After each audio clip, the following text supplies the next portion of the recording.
ह्या दिवाळीत नक्कीच सिल्वर स्क्रीनवर फार मोठे धमाके होणार आहेत आणि म्हणूनच राष्ट्रीय मराठी तुम्हाला याबाबत आधीच सावध करते। आता हे धमाके असणार आहे 3 मोठ्या मोस्ट अवेटेड मूवीज। या दिवाळीत प्रदर्शित होणारे 3 चित्रपट असतील सुबोध भावेचा डायरेक्टोरियल डेब्यू कट्यार काळजात घुसली, ज्यात प्रसिद्ध गायक शंकर महादेवन पहिल्यांदा अभिनय करताना दिसतील। दुसरा चित्रपट आपण आतुरतेने वाट पाहत आहोत असा सिक्वल मुंबई पुणे मुंबई 2। 5 वर्ष ज्या लग्नाची आपण वाट पाहिली ते आता ह्या दिवाळीत संपन्न होणार आहे। कट्यार काळजात घुसली प्रदर्शित होतोय 13 नोव्हेंबरला, तर मुंबई पुणे मुंबई 2 रिलीज होतोय 12 नोव्हेंबरला। आणि अगदी पहिल्यांदा मराठी चित्रपटांना कॉम्पिटिशन द्यायला येतोय सलमान खान। सध्या सर्वात जास्त चर्चेत असलेला सूरज बर्जात्या दिग्दर्शित प्रेम रतन धन पायो हा चित्रपट रिलीज होतोय 12 नोव्हेंबरला, ज्यात पहिल्यांदा सलमानचा डबल रोल असणार आहे। तर किमान महाराष्ट्राच्या बॉक्स ऑफिस वरचा सामना खूप अटीतटीचा असेल आणि ह्या सामन्याचे विजेते कोण असतील हे सर्वस्वी तुम्ही म्हणजेच प्रेक्षक वर्ग ठरवेल, नाही का?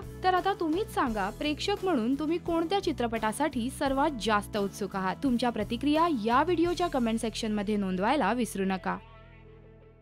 नमस्कार, मी स्वप्नील जोशी आणि तुम्ही बघताय राजश्री मराठी।